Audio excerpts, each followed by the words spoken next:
아멘. 네, 오늘 아침에는 부모님을 공경하라 라는 제목으로 말씀을 증거하겠습니다. 한국은 한때 부모에 대한 효를 아주 중요하게 여겼습니다. 그러나 어느 순간부터 그 효에 대한 의식이 붕괴되었습니다. 한국의 보건사회연구원에서 제20차 한국복지 패널조사 2025년도 발표에 의하면 부모를 모시는 책임이 전적으로 자녀에게 있다. 이 주장에 동의한 응답자는 전체의 20.63%밖에 되지 않았습니다. 다시 말하면 자녀 5명 중에 1명만 자신들이 부모님을 돌보겠다는 것입니다.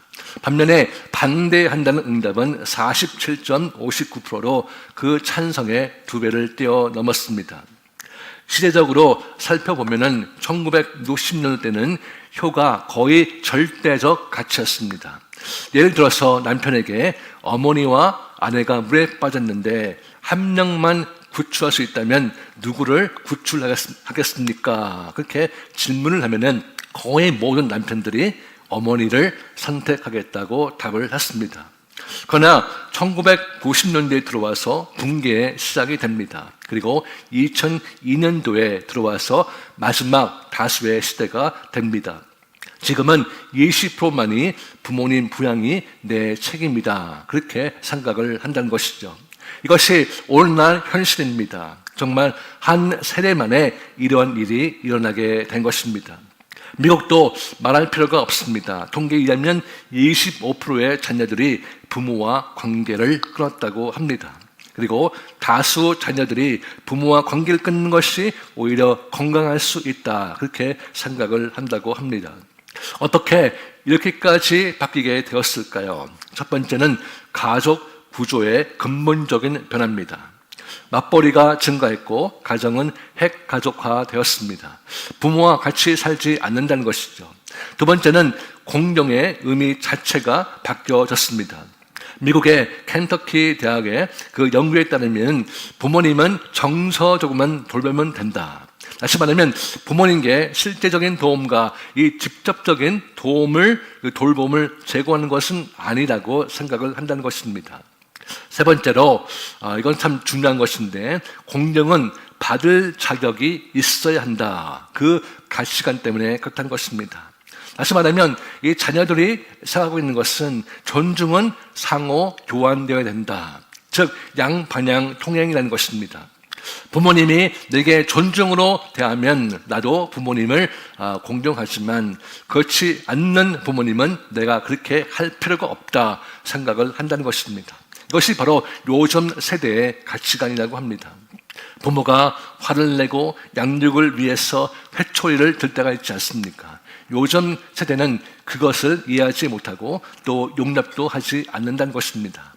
네 번째는 소셜미디어와 그리고 권위에 대한 도전입니다. 소셜미디어가 세대 간의 격차를 넓혔습니다. 그리고 이 사탄은 미디어를 통해서 끊임없이 이 권위에 대해 도전하라고 자녀들에게 부추기고 있다는 것입니다. 마지막으로 부모님들의 영적 상실입니다. 영적으로 부모님들이 바로 서지 못하고 영적으로 양육을 하지 못했기 때문에 그렇습니다. 궁극적으로 사도 바울이 예언했던 것처럼 이것은 말세에 일어날 징조라는 것입니다. 사탄은 가정을 파괴하기 위해서 공격하는 것이죠. 자녀들의 마음을 강팍하게 하고 있다는 것입니다. 디모데후서 3장 1절과 2절 우리 같이 읽겠습니다.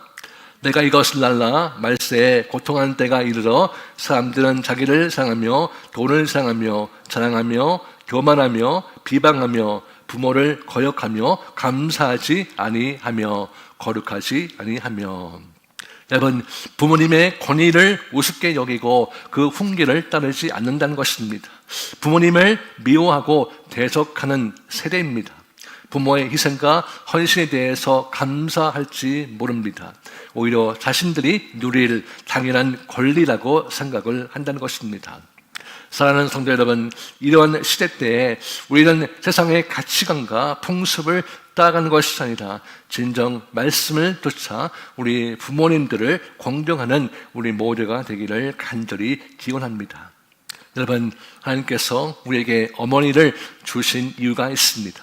그것은 우리 모두가 그 하나님의 사랑이 어떤 것인가 조금이나마 알 수 있도록 우리에게 어머니를 허락해 주신 것입니다. 여러분, 진정 어머님의 사랑은 위대하고 고귀합니다. 미국의 한 널싱홈에서 있었던 true story, 이것은 실화입니다. 10이 넘은 한 할머니께서 계셨습니다. 치매가 심해서 자기 이름도 모르시고 또 어디에 사는지도 모르십니다.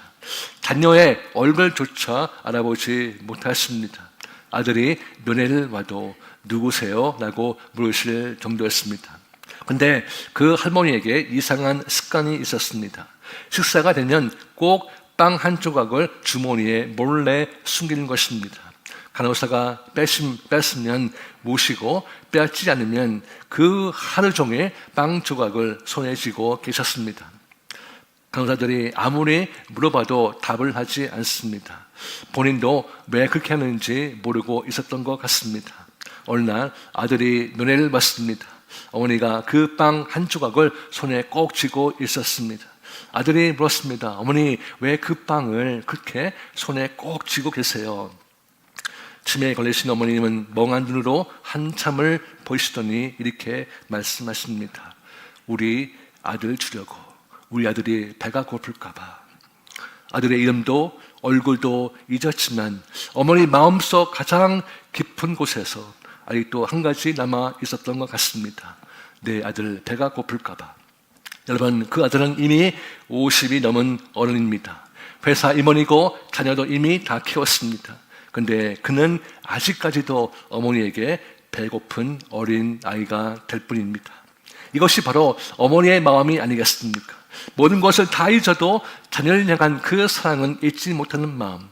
자기 이름도 잊으면서도 자녀 먹일 빵 한 조각은 손에 꼭 쥐고 있는 그 마음. 그날 아들은 어머니의 손을 잡고 1시간 동안 울었다고 합니다. 오늘 우리가 묻고 싶은 것은 이것입니다. 우리는 그런 어머니, 그런 부모님을 어떻게 대하고 있습니까? 사실 우리는 1년 360일 동안 부모님의 은혜를 기억하고 공경하는 것이 당연한 도리인데 그렇게 살지 못하기 때문에 특별히 이날만큼은 부모님을 생각하며 다시 한번 효를 다하겠다는 그런 마음을 가질 수 있기를 원합니다. 어쩌면 어떤 분들은 부모님의 깊은 사랑과 그 헌신을 경험해 보지 못한 분도 있을 것입니다. 한국의 어느 큰 담임 목사님이 어머니 주일 설교를 준비하시는데 좋은 예언은 이미 다 썼기 때문에 설교를 준비하는데 애를 먹었습니다. 그래서 모든 부목사님들 그리고 전도사님들을 모아놓고 혹시 좋은 예화가 있을까? 아니면 당신들의 좋은 경험, 감동 있는 경험이 있냐고 물었습니다. 한 명 한 명이 돌아가면서 자신들의 부모님께서 어떻게 헌신하셨고 생각하셨는가 그 이야기를 하는데 한 전도사님이 말하기를 저는 없습니다. 그렇게 말을 한 것입니다. 주위에 있는 사역자들이 바라보는 눈빛이 아니 어떻게 없을 수 있는가, 부모님과 관계가 그렇게 안 좋은가 생각을 했습니다. 그때 전도사님이 말을 이어갑니다. 저는 어렸을 때 부모님께 버림을 받아서 고아원에서 자라왔습니다. 그래서 어머님과 부모님의 아버님의 그 사랑을 잘 모릅니다. 그러면서 또 이렇게 말합니다. 그래도 저는 만나보지 못한 그 부모님께 감사합니다. 저에게 생명을 주셨기 때문에 그렇습니다. 그 이유 하나만해도 저는 감사합니다. 그렇게 말을 했습니다. 여러분, 그 전도사님은 그 어머니를 미워할 수도 있습니다. 분노 속에서 평생 살 수도 있었습니다. 그러나 예수 믿고 나서 그의 삶이 완전히 바뀌게 된 것이죠. 새로운 피조물이 된 것입니다. 그래서 분노가 용서로 바뀌고 미움이 분열로 바뀌고 절망이 소망으로 바뀌고 두려움이 평안으로 바뀌게 된 것입니다. 원망과 불평이 이제 감사로 바뀌게 된 것입니다. 그렇습니다. 진정 예수 안에 있다면 우리가 그렇게 변할 수 있습니다. 하나님께서 그렇게 변화시키고 회복시키는 이유는 무엇입니까? 우리에게 행복을 주시기 위함인 것입니다. 여러분, 우리가 살펴보면 하나님께서 우리를 왜 예수 믿게 하셨는가, 또 이 수많은 관계가 있는데 이 관계 속에서 왜 이런 어려움도 두시고, 그러나 그 어려움 속에서 예수를 통하여 회복을 시키는가, 한 가지 이유입니다. 우리에게 행복을 주시기 위함인 것입니다. 여러분, 행복한 인생을 살 수 있도록 하시기 위해서 우리에게 주신 절대적 법칙이 있습니다. 그것은 바로 하나님의 십계명입니다. 여러분 아시는 대로 십계명은 모세가 시내산에 올라가서 받은 계명이죠. 십계명은 두 개의 돌판에 새겨져 있습니다. 첫 번째 돌판에는 하나님과 인간의 관계를 바르게 하는 네 가지의 계명이 적혀 있습니다. 무엇입니까? 하나님 외에 다른 신을 두지 마라. 둘째, 우상을 만들어 경배하고 섬기지 말라. 세 번째, 하나님의 이름을 망령되이 부르지 말라. 그리고 마지막으로 안식일을 거룩하게 지키라. 우리가 이것을 바로 지키면 하나님과 화목하고 할 수 있고 바른 관계를 가지게 된다는 것입니다. 그리고 그 바른 관계 속에서 우리는 행복할 수 있다는 것이죠. 그 다음 돌판에 6가지의 계명이 적혀 있는데 수평관계, 즉 다른 인간과의 관계에 관한 것입니다. 그 6가지 중에 제일 먼저 적힌 것이 바로 부모님을 공경하라입니다. 그 다음에 살인하지 말라, 간음하지 말라, 도둑질하지 말라, 거짓 증언하지 말라, 그리고 남의 것을 탐하지 말라, 그렇게 기록되어 있습니다. 여러분, 우리 행복과 그리고 십계명을 지키는 것과 무슨 상관이 있을까요? 왜냐하면 우리 인간은 관계적 존재이기 때문에 그렇습니다. 우리는 수많은 관계 속에 살고 있으며 그 관계 속에서 우리는 천국도 지옥도 경험을 하게 됩니다. 우리가 천국 같은 행복을 경험하기 위해서는 우리의 관계들이 바르고 그 바른 관계 속에서 우리는 행복을 누릴 수 있다는 것입니다. 여러분, 행복한 삶은 내가 큰 부를 소유하거나 어떤 큰 업적을 성취했을 때 있지 않습니다. 우리가 추구하는 그 마음의 진정한 행복은 내가 하나님과 어떤 관계에 있는가, 그리고 사람들과 어떤 관계에 있는가, 거기에 달려 있다는 것입니다. 여러분, 우리가 모든 것을 다 가져도 내 인생에 하나님이 없다면, 하나님과 내가 불화하다면 절대 행복할 수 없습니다. 겉으로는 행복할지 모르나 그 마음과 그 끝은 지옥이기 때문에 그렇습니다. 여러분, 하워드 휴스라는 현대의 솔로몬 왕이라고 불리우는 부자가 있었습니다. 그는 20세기 미국 최고의 부자 중 한 명이었습니다. 그는 비행기 제조사를 소유했고 영화사 RKO를 소유했습니다. 라스베가스의 여러 호텔들을 소유했고 항공사를 소유했습니다.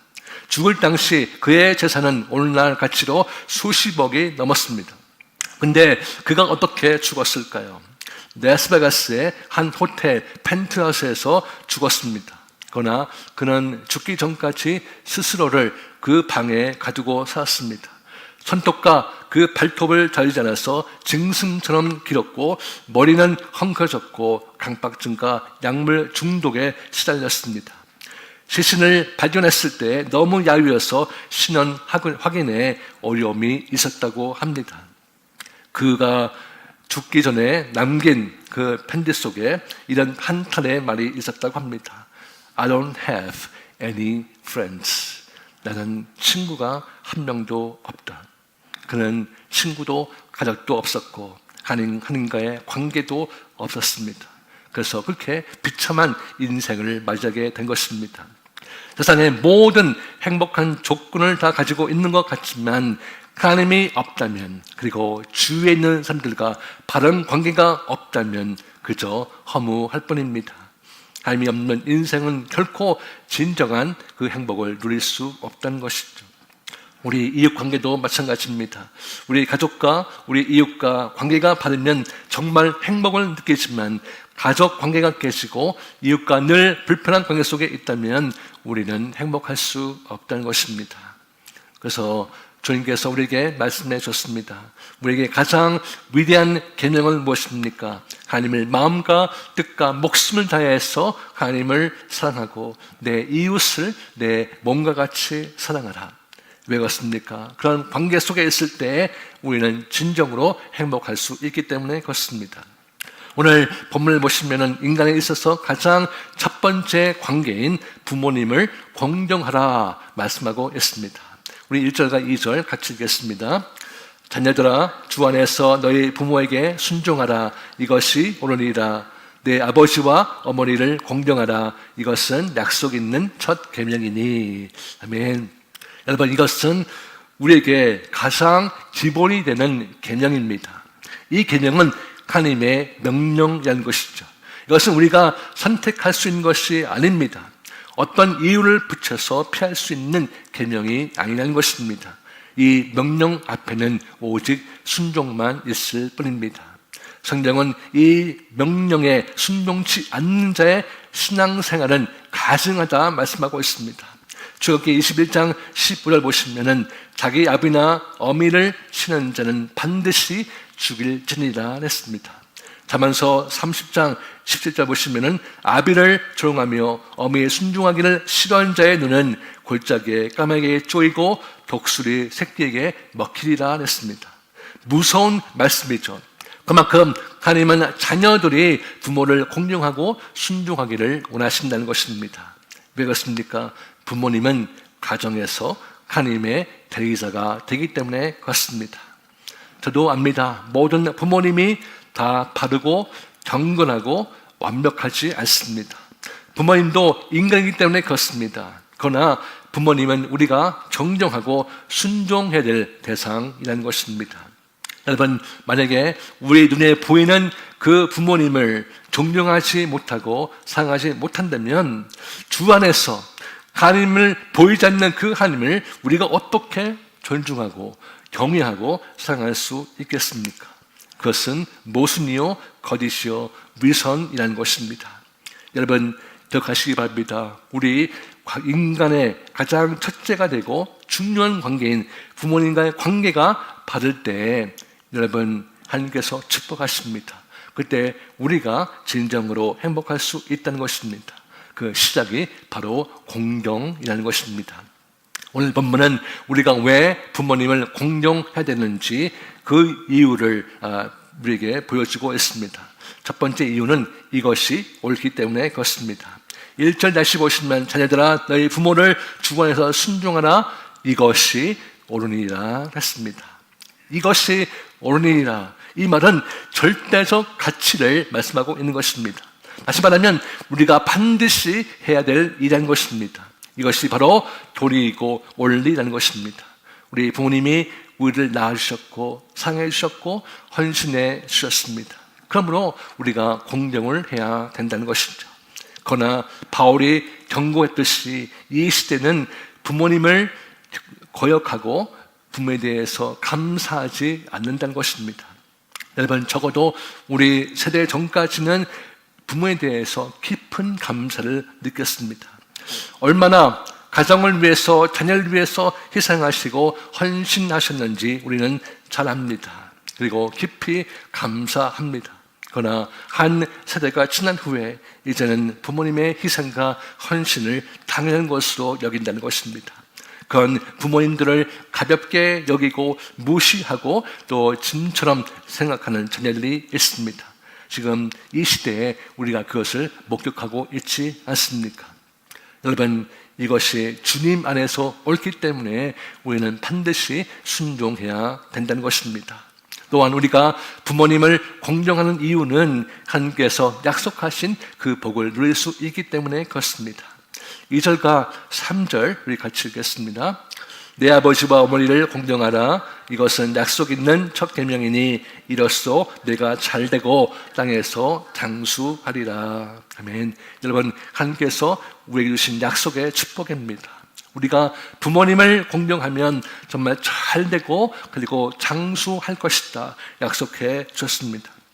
여러분, 부모님을 슬프게 하고 그리고 괴롭게 하면 그 자식은 결코 기쁘게 오랫동안 살 수 없습니다.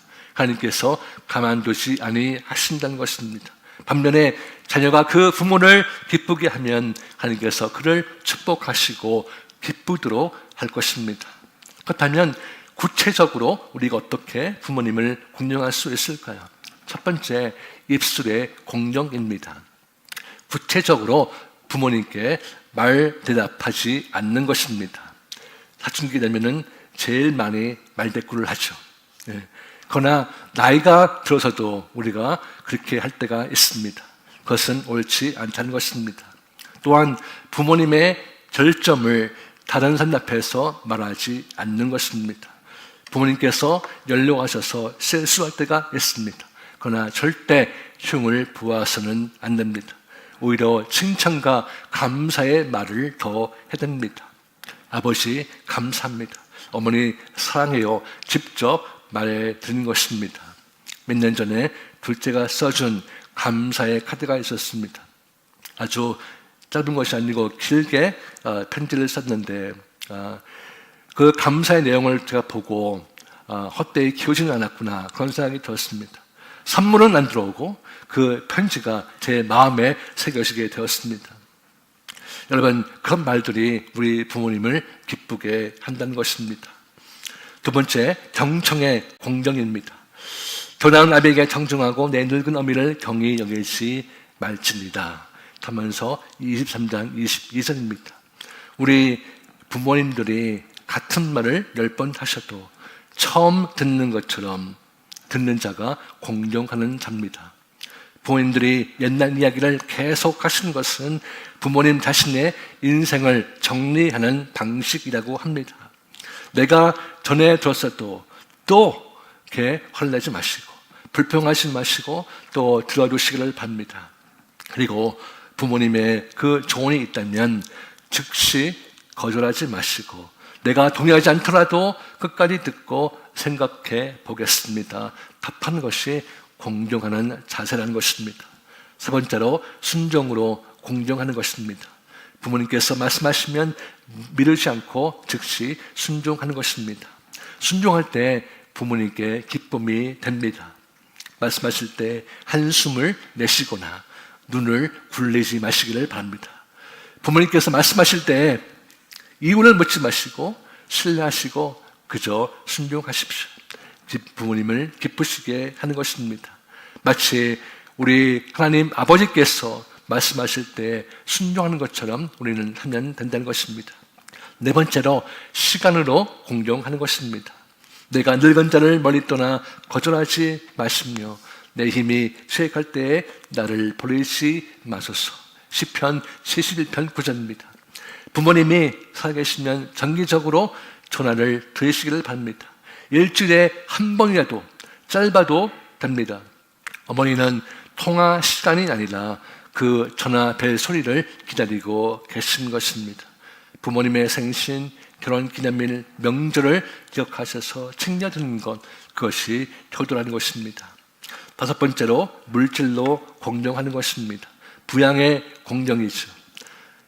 디모데전서 5장 4절, 만일 어떤 가부에게 자녀나 손자들이 있거든 그들로 먼저 자기 집에서 효를 향하여 부모에게 보답하기를 배우게 하라. 이것이 하나님 앞에 받으실 만한 것이니라. 여러분 아시는데요, 예수님 당시에 고르반이라는 시스템이 있었습니다. 예수님께서 강하게 책망을 하셨죠. 바리새인들이 그 부모님의 그 부양을 피하기 위해서 만들었습니다. 하나님께 제물을 드리면, 헌금을 하면 부모님께 돈을 안 드려도 된다. 그런 법이죠. 예수님께서는 그것을 강하게 책망하셨습니다. 사실 돌아보면 저도 그런 똑같은 죄를 범한 것 같습니다. 제가 사역 때문에 시간이 없어서 부모님을 많이 찾아뵈지 못했습니다. 목회했기 때문에 재정이 너무 어려워서 부족한 이유로 제대로 드리지를 못했습니다. 그것이 어머니께서 돌아가셨을 때 제가 너무나 후회가 되었습니다. 마지막으로 돌봄으로 공경하는 것입니다. 부모님의 건강을 챙기시기를 바랍니다. 만약 모실 수 있다면 모십시오. 저희 장모님께서 치매가 오셨을 때 아내가 몇 년을 모셨습니다. 어려웠지만 끝까지 장인어른 장모님을 모셨습니다. 끝에 후회가 없었습니다. 그것이 우리 자녀들에게도 모범이 되었던 것 같습니다. 이제 여러분에게 도전의 말씀을 드립니다. 여러분 성경을 보십시오. 가장 훌륭한 효자가 있습니다. 바로 예수 그리스도가 되십니다. 주님은 30년 동안 부모님을 헌신적으로 공경했습니다. 3년 동안 공생의 사역을 다 마치시고 십자가에서 못 박혀 죽으실 때 죽기 전에 사랑하는 제자 요한에게 어머니 마리아를 부탁했습니다. 예수님이 하나님의 아들이 되십니다. 전능하신 하나님이 되십니다. 그럼에도 불구하고 육신의 어머니께 그 마지막으로 공경하고 그리고 그 십자가에서 돌아가셨습니다. 우리 주님도 그런 삶을 사셨으면 우리도 그런 삶을 살아야 되지 않겠습니까? 한 연로하신 어머님이 매일 아들에게 전화를 걸었습니다. 처음에는 받았습니다. 기쁨을 받았지만 나중에는 하도 전화가 매일같이 오니까 귀찮아지기 시작했습니다. 그래서 바빠요 엄마, 지금 안 돼요, 나중에 전화할게요. 그렇게 계속 전화를 받기 시작했습니다. 어느 날 회의 중에 어머니의 전화가 왔습니다. 무시했습니다. 전화가 또 왔습니다. 또 무시했습니다. 세 번째, 엄마 좀 후에 세 번째 전화는 모르는 번호가 왔습니다. 받았더니 병원이었습니다. 병원에서 어머니께서 길에서 쓰러졌습니다. 마지막으로 누르신 번호가 바로 아드님 전화였습니다. 여러분, 효도할 수 있는 것도 때가 있습니다. 부모님이 돌아가시면 하고 싶어도 하지 못하는 것입니다. 오늘 말씀에 순종해서 우리 부모님을 공경하고 하나님께서 약속하신 놀라운 복을 받으시는 여러분 되시기를 주님의 이름으로 축원합니다. 우리 같이 기도하겠습니다.